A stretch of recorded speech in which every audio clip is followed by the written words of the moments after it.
Peppers பொழுதுபோக்கு தொலைக்காட்சி, சுட சுட உங்கள் மனதை தொட. பெப்பர்ஸ் டிவி நேயர்கள் அனைவருக்கும் அன்பு கலந்த வணக்கம். இந்த வாரம் double.comல என்ன பார்க்க போறீங்கன்னு எனக்கு தெரியுமா உனக்கு? சூப்பரான கான்செப்டை பார்க்க போறோம். ஆக்சுவலா வந்து பாத்தீங்கன்னா ஒவ்வொரு வாரமும் ஒவ்வொரு கான்செப்ட்ல மக்களை வந்து ரொம்ப சந்தோஷப்படுத்தி சிரிக்க வச்சுக்கிட்டு இருக்கோம். அந்த வகையில இந்த வாரம் நம்ம என்ன பார்க்க போறோம்னா சூப்பரா அறநெறி கதைகளை ஒவ்வொரு மாடுலேஷன்ல அழகா யார் மனசையும் புண்படுத்தாம சந்தோஷமா சொல்ற கதையை பார்க்க போறோம். பார்த்து என்ஜாய் பண்ணுங்க. அவ்வளவுதான். பலமா நிகழ்ச்சிக்கு எல்லாருக்கும் வணக்கம். இப்போ நீங்க பார்க்க போறது, கேட்க போறது அறிவு கதை, ஆர்வமிக்க கதை, அறநெறி கதை. ஏப்பா உங்களுக்கு அறநெறி கதைலாம் கேட்டிருக்கீங்களா? காக்கா கதை தெரியும், ஒரு நெறி கரிய கதை, பல நெறி கதைலாம் தெரியும். இந்த கால் நெறி முக்கால் நெறி அறநெறிலாம் தெரியாது. கடைசி வரைக்கும் நீ திருந்த மாட்டேன். அறநெறி கதைங்கிறது வாழ்க்கையில் ஒவ்வொரு மனுஷனும் தெரிஞ்சுக்கிட்டு நடக்கணும். அந்த கதை பிரகாரம் நடந்தால் வாழ்க்கை நல்லா இருக்கும். இப்படி நான் பல நாடுகளை சொல்லியிருக்கேன், பல இடத்துல கைத்தட்டலும் வாங்கியிருக்கேன். ஒரு ஊரில் ஒரு விவசாயி இருந்தான். எந்த ஊர் அது? திருவள்ளூர் மாவட்டம். வந்து போறியாங்க? மூஞ்சிலாம் உடைப்பான். கதை சொல்லும் போது கிராஸ் கொஸ்டின் என்ன ஆரம்பிக்கவில்லை, அதுக்குள்ள கேள்வியா? எல்லாருக்கும் பணம் கொடுத்து கூப்பிட்டு உட்கார வச்சிருக்கேன். கிராஸ் பண்ணிங்கன்னா வெளியே வந்துட்டு பேமெண்ட்டை பிடிங்கிருவேன்.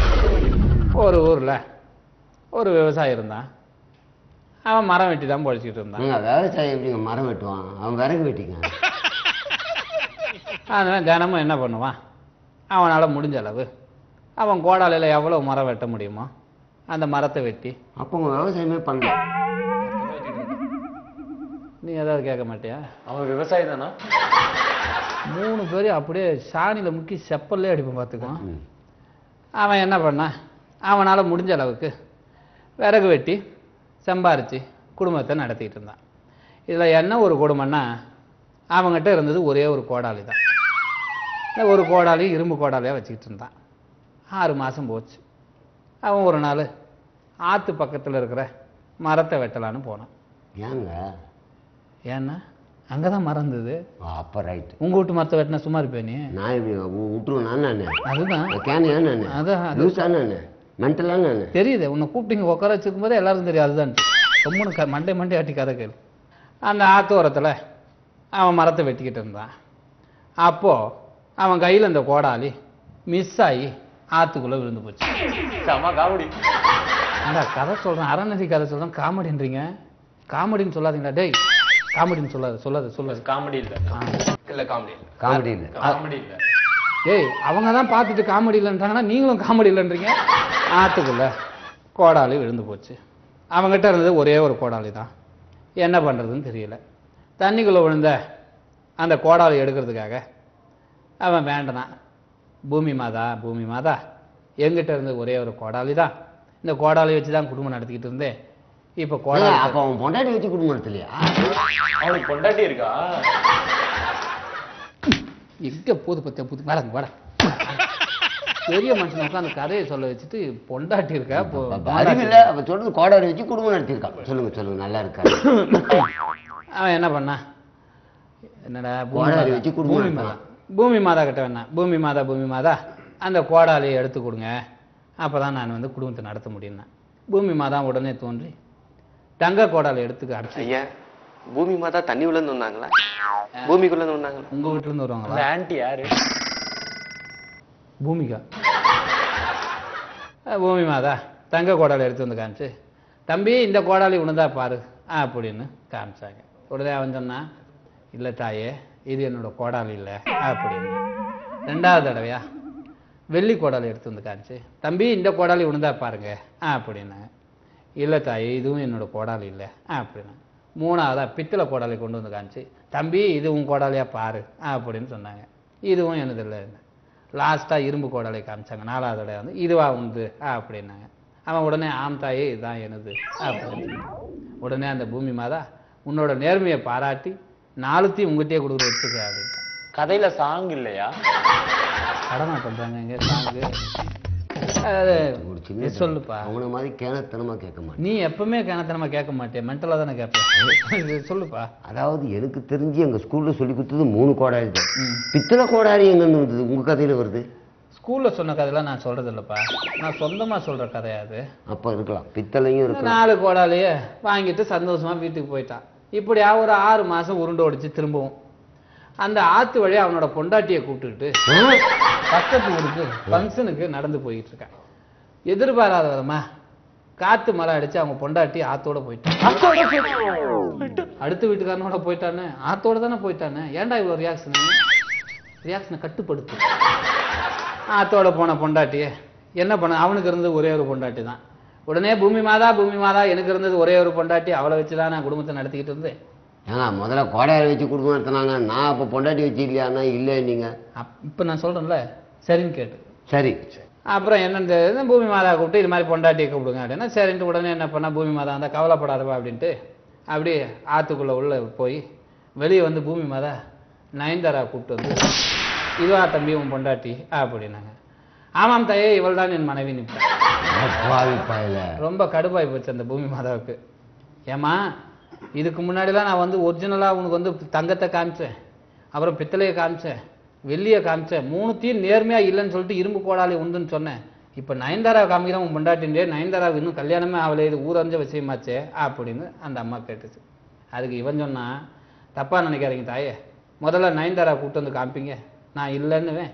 அப்புறம் அசினை கூப்பிட்டு வந்து காமிப்பீங்க, நான் அதுவும் இல்லைன்னுவேன். அப்புறம் அன்சிகாவை கூப்பிட்டு வந்து காமிப்பீங்க, அப்புறம் அதுவும் நான் இல்லைன்னு. கடைசியில் என் பொண்டாட்டி கூப்பிட்டு வந்து காமிப்பீங்க, இவன் தான் என் மனைவின்னு சொல்லுவேன். உன்னோட நேர்மையை பாராட்டி 4த்தையும் வச்சுக்கணுவீங்க. நம்மளால ஒன்று வச்சுட்டே சமாளிக்க முடியல, அதனால தான் இப்படி சொன்னேன். இதுலேருந்து என்ன தெரியுது இந்த கதையிலேருந்து? உங்கள் கதைக்கு பின்னாடி நிறைய விஷயம் இருக்கு. கிறுக்குத்தனமா குறுக்கு கேள்வி கேட்டா குருட்டுத்தனமா போகிற வண்டி மாதிரி தான் ஓடும். ஆக இந்த கதையிலேருந்து பேராசை பெருநஷ்டம் அப்படின்னு தெரியும். கோடாலி கடை முடிஞ்சது, அடுத்த கதையில் சந்திப்போம். இப்போ நம்ம பார்த்துக்கிட்டு இருக்கிறது, நாங்கள் கேட்டுன்னு இருக்குது. பார்க்கல பார்த்து தானே பார்த்துங்க. ஏதாவது ஒரு ஃப்ளோவில் பேசும்போது அவன் கரெக்டு. முன்னாடி நல்ல பையன் தானே, கிட்ட கூட்டி எப்படி அடிச்சோம் பார்த்தியா? சூப்பர். இப்போ நம்ம பார்த்துன்னு இருக்குது. நான் சொல்றேன் அதான் நீங்கள் விட்டதுலேருந்து எடுத்துப்பீங்க. இப்போ நம்ம பார்த்துக்கிட்டு இருக்கிறது 3வது தடவை சொல்கிறோம், அறநெறி கதைகள். யோசிச்சிங்கன்னா இந்த உலகத்தில், இந்த லோகத்தில், இந்த பூலோகத்தில் கோச்சிக்க மாட்டீங்களா? என்னப்பா முதல் கதையிலையும் நெறி வரல, இப்போவாது அந்த அறநெறி வருமா? உன்ன மாதிரி ஆளுங்களுக்கு அறிவே வராதுன்னு சொல்ல வந்தேன். அப்போ நீங்கள் கதை அறநெறிங்கிறது என்னன்னா, இது இன்ட்ரெஸ்டிங்காக இருக்கு, சொல்லுங்களேன். இது நல்லா இருக்கு. நெறி என்ன சொல்லுங்களேன், கேட்கணும் தான் வந்தேன். ஐயோ ஐயோ சாரிங்க சாரிங்க சார். ஆய் மாதிரி போகிறோம் இந்த மடியில் சார் என்ன லவ் பண்ணுறோமா நம்ம இங்கே? கதை சொல், டீசெண்டாக கதை சொல்லும் போது பிகேவ் பண்ணு.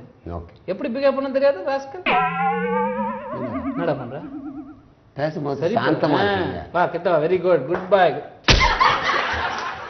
அதாவது அறநெறி கதைனா வாழ்க்கையில கத்துக்கிட்டு நடக்கணும். இல்லை நடக்கிறதுக்கு எதுக்குங்க கற்றுக்கணும்? நடக்கிறதுக்கே கற்றுக்கணும்ல, நடவண்டி வச்சு கற்றுக்க பத்தியா? நல்லா இருக்கு, இப்போ பேசுங்க. ஏய் நீ நிறைய கற்றுக்க வேண்டியிருக்கு. இப்போ உதாரணத்துக்கு ஒன்று சொல்கிறேன் கேட்டுக்கிடுங்க. யாரு பெரியவன் இந்த உலகத்துல அப்படின்னு ஒரு இடத்துல போட்டு எதுக்குன்னா, அதாவது டிவி சொல்லிச்சா இந்த உலகத்திலேயே பெரியவன் நான் தான், நீ உன்னோட ஆள்லயே உட்காந்து அதுடைய ஆளு ஆள்ரா ஆள் ஹால் ஹால் இந்த ஹால்ல உட்காந்துட்டு இருக்கிற டிவி சொல்லிச்சா, நீ வந்து உலகத்தையே எங்கிட்ட பாக்குற, இந்த உலகத்திலேயே நான் தான் பெரிய, உட்கார்ந்த இடத்துல இருந்தே சீனாவில் என்ன நடக்குதுன்னு பாக்குற, ரஷ்யாவில் என்ன நடக்குதுன்னு பாக்குற, லண்டன்ல என்ன நடக்குதுன்னு பாக்குற, ஆக பெரியவன் நான் தான் அப்படின்னு டிவி சொல்லிச்சான். அதுக்கு இருக்கிற ரிமோட் சொல்லிச்சான், அறிவு கட்டவனே உன்னை மாத்துறதே நான் தான்டா, நீ அங்கேயே தான் இருக்க, ஆனா நான் பல இடத்துல மூவ் பண்ணிட்டு இருக்கேன் வீட்லயே, நான் என்ன நினைச்சாலும் மாத்திக்கிட்டே இருப்பேன், எனக்கு வேணானா ஆஃப் பண்ணிடுவேன். அப்போ உன்னை விட யாரு பெரியவன்? அறிவு கட்டவனே அப்படின்னு அது சொல்லிச்சு. ரிமோட் சொல்லிச்சு. அந்த ரிமோட்டுக்குள்ள இருக்கிற 2 பேட்டரி சொல்லிச்சா, லூசு பசங்களா எதுக்குடா சண்டை போட்டுக்கிறீங்க, டிவி ஆன் பண்ணணும்னாலும் நீங்க ரிமோட் எடுத்து ஆன் பண்ணணும், ரிமோட்டை ஆன் பண்ணனா உள்ள இருக்கிற நான் தாண்டா உயிரோட இருக்கணும், ஓப்ளஸ் செல்ல போட்டா டிவி ரிமோட் ஆன் ஆகுமா? வேலை இல்லாத பேட்டரி முடிஞ்சு போன செல்ல போட்டா டிவி ரிமோட்ல ஆன் பண்ண முடியுமா?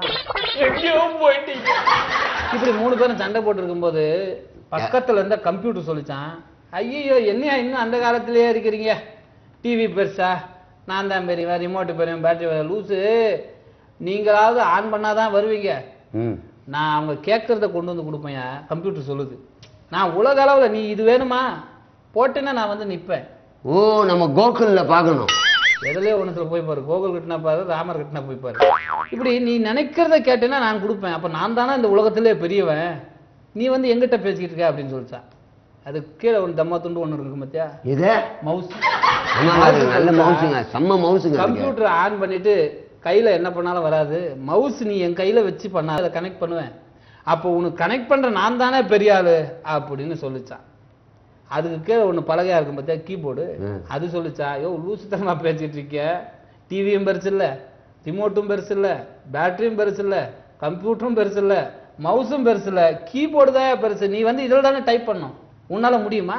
இல்ல கம்ப்யூட்டர் நீயே ஆன் பண்ணி அவன் தலைமையில போடுறான். தலைமையில போடு. ஐயா உங்களுக்காக சார் இவ்வளவு நேரம் நீங்க சொல்றீங்க, எழுதி தரேன்றீங்க, சொல்லியும் காட்டுறீங்க, அப்போ நீங்க உட்காரலாம் எப்படி ஐயா?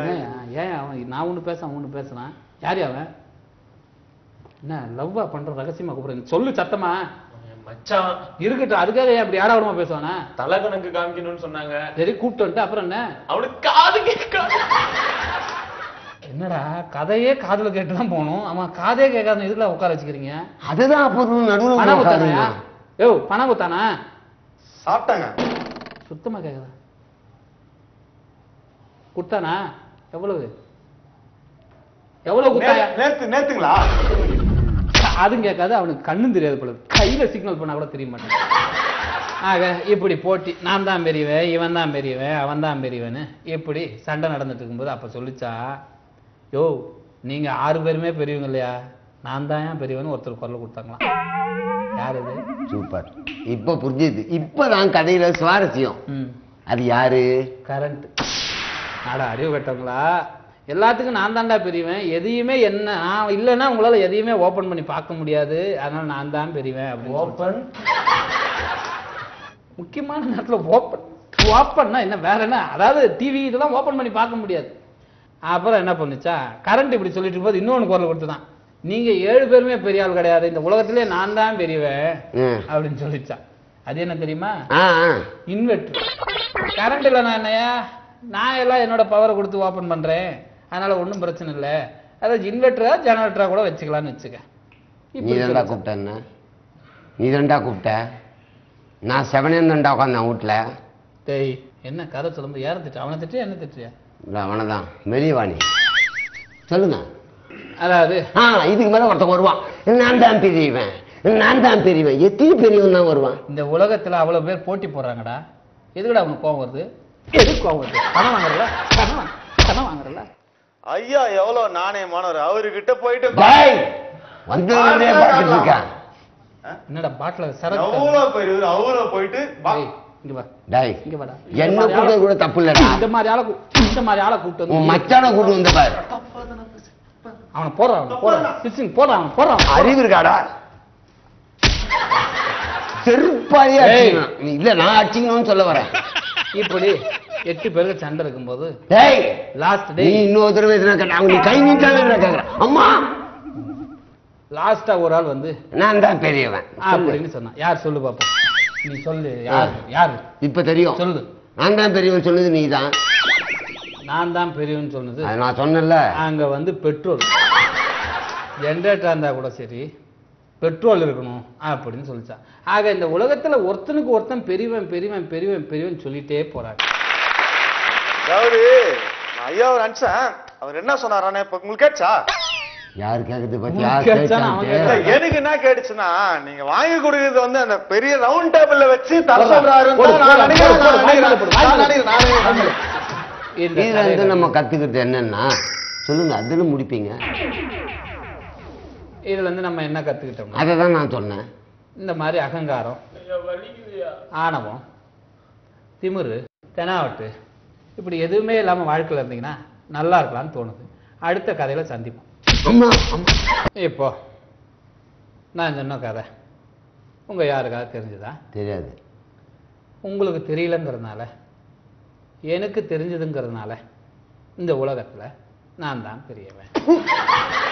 இதெல்லாம் சொன்ன ஆரம்பத்துலேருந்து நான் பெரியவன் சொல்லக்கூடாது, நீ பெரியவன், நான் தலைகானம் இருக்கக்கூடாது, இதெல்லாம் சொன்னேன்ல. தொடி நல்லா தொடி. நான் தான் பெரியவை பண்றியா? அறிவு இருக்கா உனக்கு? அம்மா அது ஏதோ ஒரு ஃப்ளோல சொல்லிட்டேன். அது முடிஞ்சு போச்சு. இப்போ வாய்ஸ் நீ மாத்தி பேசுற. அப்படி போவாத. அது டல்லா போன மாதிரி இருக்கு. பாக்குறவன் ஏஞ்சி போயிட்டு என்ன பண்ணுவேன்? அது குடுங்கவா வந்திருக்கணும். பணம் கொடுத்து தானே உட்கார வச்சு இருக்கட்டும். ஒருத்தன் காது கேட்காதவன் அவன் மச்சான் சப்போர்ட்ல வந்திருக்கான். இவன் எதுக்கு உட்காந்துக்கானு தெரியல. வேற இப்ப வேற வாய்ஸ் நான் சொன்ன வாய்ஸ்ல பேசு. இன்னொரு தடவை என்ன கூப்பிட்ட செருப்பாலே அடிப்ப. நீ பேசு. சொல்றா உனக்கு. நீ பேசு நீ பேசு. யாரும் கிராஸ் டேய் கூப்பிட்டல. டேய் இது யாரா கேப் லெட்டர்? இந்த கூப்பிட்டு வந்து யாரு? அவன்தான். யாரையும் பேச வேணாம்னு சொல்ற கொஞ்ச நேரத்துக்கு. பிச்சு விடா டேய். பேமெண்ட் கொடுக்க மாட்டேன் பாத்து. பேசாம பேமெண்ட் கொடுக்கலனா விட்டுருவேனா? அம்மா கழுத்து மேல இல்ல நான் உங்ககிட்ட பேச. நீங்க சொல்லுங்க. நான் பேசுறேன் நீ பேசுற. அண்ணாத்த மன்னிச்சுக்க அண்ணாத்த. இல்லடா நீ யோசிச்சு பாரு. ஒன்னாவது புரிஞ்சுதா? உன் மச்சா மாதிரி 3 பேரை கொண்டு வந்து உட்கார வச்சிருந்தா கூட பரவாயில்ல. எங்களுக்கு காது கேட்டு தொலைக்குதுடா. டேய் நீங்க சொல்லுங்க. நீங்க சொல்லுங்க. என்ன கேக்குறா? பிச்சு விடும் பிச்சு. பச்சை பசேல் என்று வயல்வெளிகள். டேய் டேய் அவன் இருக்கிறேன்றது ப்ரூவ் பண்றதுக்காக அடிக்கடி கை தட்டான். டேய் இருடா ஒரு ஃப்ளோல கதை சொல்ல விடுங்கடா. பச்சை பசேல் என்று வயல்வெளிகள், பறந்து திரிகின்ற பறவைகள், கருப்பு நிறத்தில் காகங்கள், பச்சை நிறத்தில் பச்சை கிளிகள். யோசித்து பார்க்கிறேன், வியந்து பார்க்கிறேன், என்னுடைய எண்ண சிதறல்களை அங்கே மிதக்க விட்டு பார்க்கிறேன். கன்னியாகுமரியிலிருந்து காஷ்மீர் வரைக்கும் கணக்கெடுத்து பார்த்தால் கூட ஒரு 5 நாள் ஆகும்னு நினைக்கிறேன் வரத்துக்கு போறதுக்கு. ஆய்மலே போடும் ராஸ்கர். யார் மேல கை வச்சா? வேற மாதிரி மிமிக்ரி பண்ற. அவன் மேல எப்படியா கை வைப்பறியா? அப்படியே ஒண்ணும் பிரச்சனை இல்லை தம்பி. உனக்கு அப்பவே சொன்னேன் என்ன கூப்பிடாதன்னு. வந்து உண்டு வேற அவன் அந்தால அறிகிறான். அவனை மட்டும் தானடா அடிச்சேன். அடிச்சேன் என்ன பண்ண முடியும் உன்னால? சும்மா பார்க்கிறேன், எடுத்து பார்க்கிறேன், உட்கார்ந்து பார்க்கிறேன், ஓடி மஸ்தான் காட்டுகிறேன். ஓடி மஸ்தா இல்லையா அது? பிச்சைக்கார பேர ஏன்டா உயிரை வாங்குறீங்க? கதையை சொல்லுங்க. பச்சை நிறத்தில் பச்சை கிளிகள், கருப்பு நிறத்தில் காகங்கள் பறந்து திரிந்து கொண்டிருந்த என்னுடைய எண்ண சிதறல்களில் அதை பதிய வைத்தேன். பழைய மாதிரி ஃப்ளோலவா? இது ஃபாஸ்டா போகுது. யோசித்து பார்க்கிறேன், இது வியந்து பார்க்கிறேன். அங்கே ஒரு விவசாயி, அவனுக்கு இருப்பது ஒரே ஒரு சட்டை, சட்டையில் இருப்பது ஒரு பாக்கெட். அந்த சட்டையை அணிந்து கொண்டு விவசாயம் செய்துவிட்டு அன்று இரவு சட்டையை ஆணியிலே மாட்டிவிட்டு உறங்கச் சென்றார். நிம்மதியாக படுத்துறங்கச் சென்றான். இது ஒண்ணு இல்லப்பா, சிம்பிளா சொல்லலாம். அவனுடைய விவசாயி சட்டையை போட்டு விவசாயம் பண்ணுது, வீட்டுல மாட்டான். எவ்வளவு சிம்பிளா சொன்ன பாத்தியா? கதை அப்படி சொன்ன புரியாது. நீ அட்ஜஸ்ட் பண்ணாத, வெளியே வா, உன்னை செருப்பால் அடிக்கிற. கதை அப்படி சொன்னா புரியாது, மக்களுக்கு புரியுற மாதிரி சொல்லணும். சொல்லு நீ சொல்றது. மறுநாள் அந்த சட்டையை விவசாயி போடலாம் என்று எடுக்கின்ற பொழுது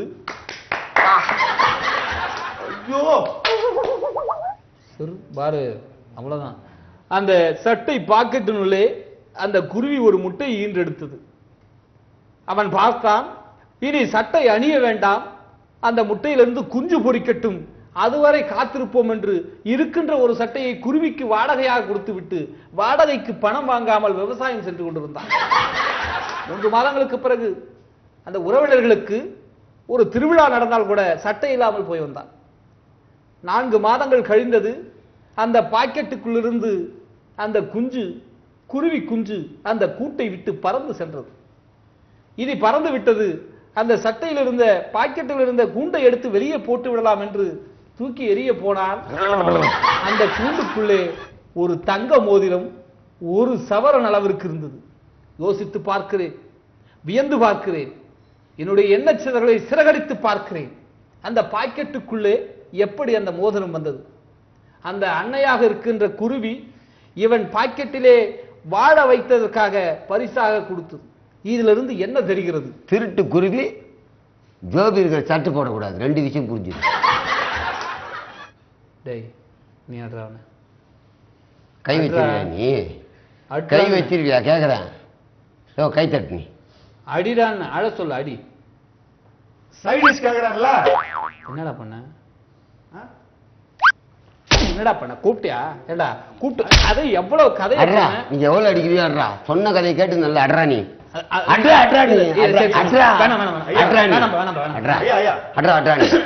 எது கேட்டாலும் நீ நம்ம சொந்தக்கார பண்ண வர்றா. எதுக்கு டென்ஷன் வர? வர்றா. என்னடா கதை அது? அந்த கதையிலிருந்து என்ன தெரிகிறது என்றால், ஒருவனுக்கு நீ உதவி செய்தால் இறைவன் உனக்கு அருள் புரிவான், உனக்கு உண்டானதை கொடுப்பான் என்று தெரிகிறது. இதையே நாம் இன்னொரு கதை உதாரணத்துக்கு எடுத்துக்கொண்டோமேயானால், மறுபடியும் ஒரு கடவுளிடம் ஒருவன் வேண்டிக் கொண்டான், என்னுடைய குடும்பத்தில் ஏழ்மை நிலைமை இருக்கிறது, நீங்கள் எதற்காக எனக்கு உதவ வேண்டும் என்று சொன்னான். அந்த கடவுள் அவனுக்கு ஒரு தங்க முட்டையிடும் வாத்தை கொடுத்தார். கையேடு கதை சொல்லு. மரியாதை பேசுறது கையேறா கதை சொல்ற. கையை எடுத்துட்டா முதல் நாள் அந்த வாத்து 25 கிராம் அளவிற்கு ஒரு முட்டை போட்டது, தங்க முட்டை. சிரிக்கிற மாதிரியா கதை சொல்ற? சிரிச்ச மாதிரி மூஞ்சி வச்சுனுக்க. வியந்து பார்க்கிறேன், அலசி பார்க்கிறேன், எதை முட்டையா ஆராய்ந்து பார்க்கிறேன். நீ உன் ஃப்ளோல போடா. அந்த கடவுள் அவனுக்கு கொடுத்ததை பாருங்கள், தங்க முட்டையிடும் வார்த்தை. கைய காட்டி காட்டி கலங்குறாராம். வேற ஒண்ணு, இவனுக்கு கேட்காம சாவடிக்கிறான், இவனுக்கு கேட்டு சாவடிக்கிறானுங்க. 2ஆம் நாளும் அந்த வாத்து, கதை அந்த பக்கம் திரும்பி சொல்லு, எனக்கு சொல்லவே சொல்லாத. அந்த வாத்து 2ஆம் நாளும் 25 கிராம் அளவிற்கு தங்க முட்டை ஈன்றெடுத்தது. ஆனால் இந்த மனிதனுடைய குறுக்கு புத்தி இருக்கிறதே, இந்த மனிதனுடைய குறுக்கு புத்தி இருக்கிறதே என்ன நினைக்கிறது என்றால், அவனுடைய சிதறல்கள் அங்கேதான் கையேறா கையெழுத்து சொல்ற, அங்கேதான் வேஸ்ட் ஆக போகிறது. அவன் என்ன செய்தான், இந்த தங்க முட்டையிடும் வாத்தை, உனக்கு விளங்குதாடா, விளங்குற மாதிரியே பாக்குற நீ சொல்றா. இந்த தங்க முட்டையிடும் வாத்தை ஏன் ஒவ்வொரு நாளும் 25 கிராம் முட்டையாக வர வேண்டும்? இந்த வாத்து 25 கிலோ தேர்கிறதே, இன்றே அறுத்து விடுவோம் என்று அறுத்து விட்டான். அவனாவது காது கேட்கல, கை தரணும் நியாயம். உனக்கு காது கேட்கல, என்னத்த சொல்லிட்டு. ஆக இந்த கதையிலிருந்து என்ன தெரிகிறது என்றால், ஒரு மனிதன், இந்த உலகத்தில் வாழும் மனிதர்கள் பேராசைப்படுகிறார்கள், பெருநஷ்டம் அடைகிறார்கள். இன்றைய தினத்திலே அறநெறி கதைகளை உங்களுக்கு ஆக்கப்பூர்வமாக, அறிவுபூர்வமாக, என்னுடைய எண்ண சிதறல்களை ஆங்காங்கே பதற வைத்து, பதிக்க வைத்து, பதுக்க வைத்து உங்களுக்கு தெரிவித்திருக்கிறேன். ஆக கதையை கேளுங்கள், கதையை பாருங்கள், உங்கள் வாழ்க்கையோடு ஒன்றி போங்கள், உங்களுடைய சொந்த பந்தங்களை மதியுங்கள், உங்களுடைய உற்றார் உறவினர்களை யோசித்து பாருங்கள், நேசித்து பாருங்கள். உங்கள் வாழ்க்கை பூரிக்கும். உங்கள் வாழ்க்கை பூரிக்கும் இட்லிக்கும் யோசித்திருப்பதை விட சொந்த பந்தங்கள் நன்றாக இருக்கும் என்று சொல்லி இந்த கதையை இதோடு முடிக்கிறேன். நன்றி, வணக்கம். அவன் முடிப்பான், நீ பேசுறா, சொல்றா.